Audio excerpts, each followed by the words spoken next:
What should a role-playing system look like? Like this? Or like this? Or maybe like this? This question, of course, is about one thing and one thing only. It's about length. It's about size. It's not about size, but how you use it. Today we're talking about role-playing systems that don't need huge books, but can fit on a single A4 page. These games usually have a, let's say, slightly unusual premise and are perfect for one-shots, especially when someone in your campaign group can't make it. These systems can be explained in just a few minutes. Characters are created by rolling like 3 dice and making 3 decisions, and then you're already ready to start right into action. Oh, and they can help you develop your improvisation skills. Great games. Today, I've brought you 4 very different systems, all improvisation games, all fit on one page, and all of them are available for free. As always, you'll find the links in the video description. Let's get started! The first game I want to introduce to you today is a classic among one-page systems, and it's called Heist by Grant Howard, a well-known name among the one-pagers. In this game, you take on the role of bears. With heads! But you're not just any bears. Oh no, you are bears with ambitions, bears with a genius plan. You want to pull off the greatest heist of all time, and your target is the honeycomb. But be careful, you'll have to resist not only your bear instinct, but also the lure of life and organized crime. Heist offers a super simple game system where characters only have 2 stats: bear and criminal.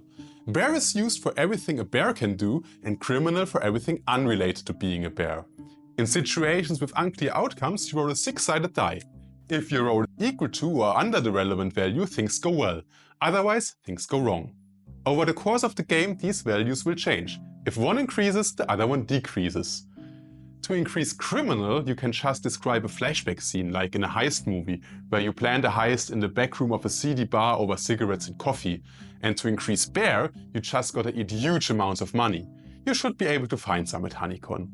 If one of the values reaches 6, your bear will be lured into the life of organized crime and betray your party, or go completely berserk in true bear fashion.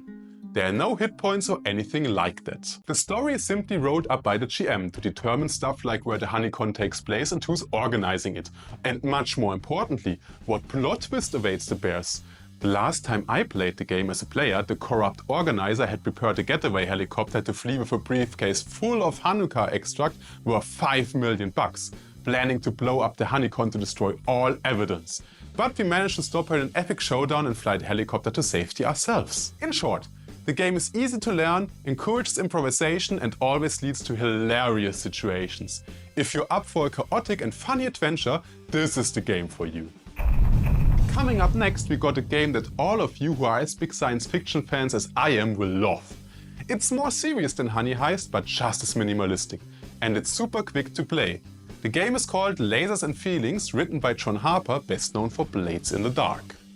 In Lasers and Feelings, you take the role of the crew of the spaceship Raptor, which is on a dangerous mission. The goal for the players is to get involved in crazy space adventures, and the characters' objectives are up to you. You create the characters and the ship together, and the adventure is rolled up by the GM. The adventure will of course involve a threat endangering a planet, the galaxy, or even space and time itself. For example, we might roll a rogue captain wants to destroy the quantum tunnel, which will rip a hole in reality.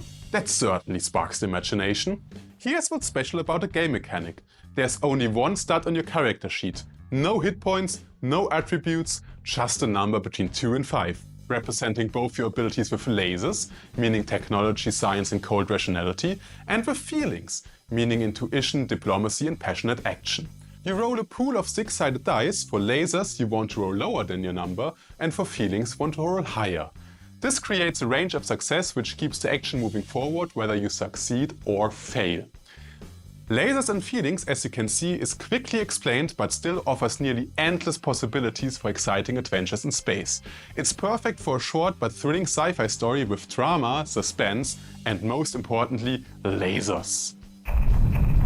The next game on our list offers a completely different experience. Everyone is John by Michael Sullivan is a mix between a party game and a role-playing game. In this game, all players control a single character together, John. John is just an ordinary guy from some city, but he has a little problem. He has voices in his head, and those voices are the players, of course. The game system is simple. Each voice has some willpower points, 2 abilities and 3 goals they want to achieve. The game is competitive, so the voices must bid willpower to take control over John, meaning control over John shifts constantly. The goals can range from taking candy from a child to blowing up a building. Whoever achieves the most goals wins the game. This game thrives on open dialogue and has a free-form structure. There are no predefined abilities or goals, as the voices can simply make them up in dialogue with the GM. The players enjoy a high degree of freedom, but with great power comes great responsibility. They must be ready to improvise a lot. With control over John changing constantly, chaos is inevitable, especially when John has to follow the craziest and most illogical impulses your players can come up with.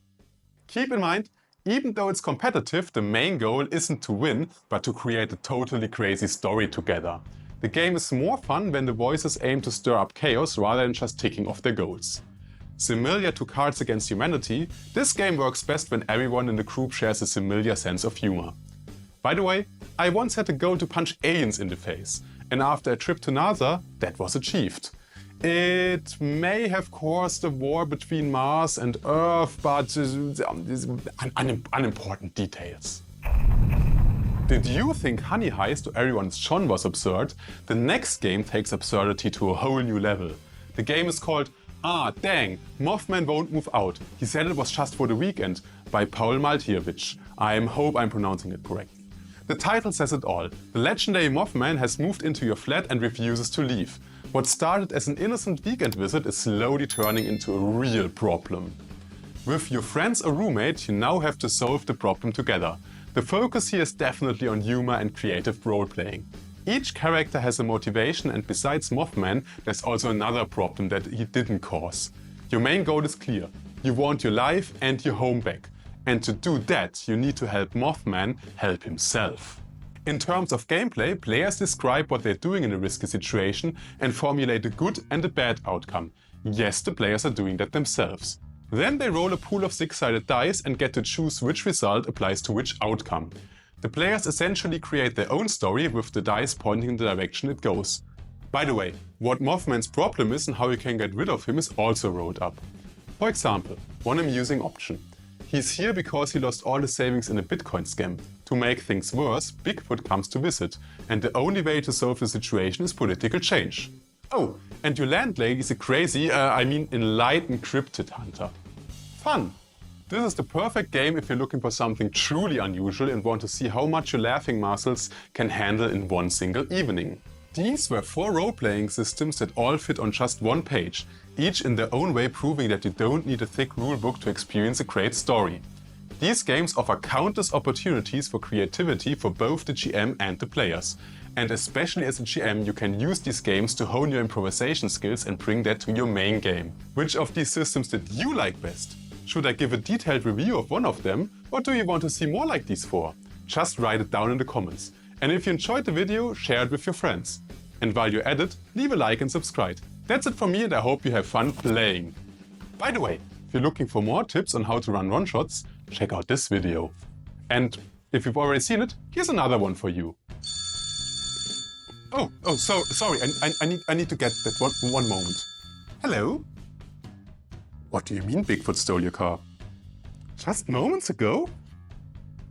Alright, I get my car and get going.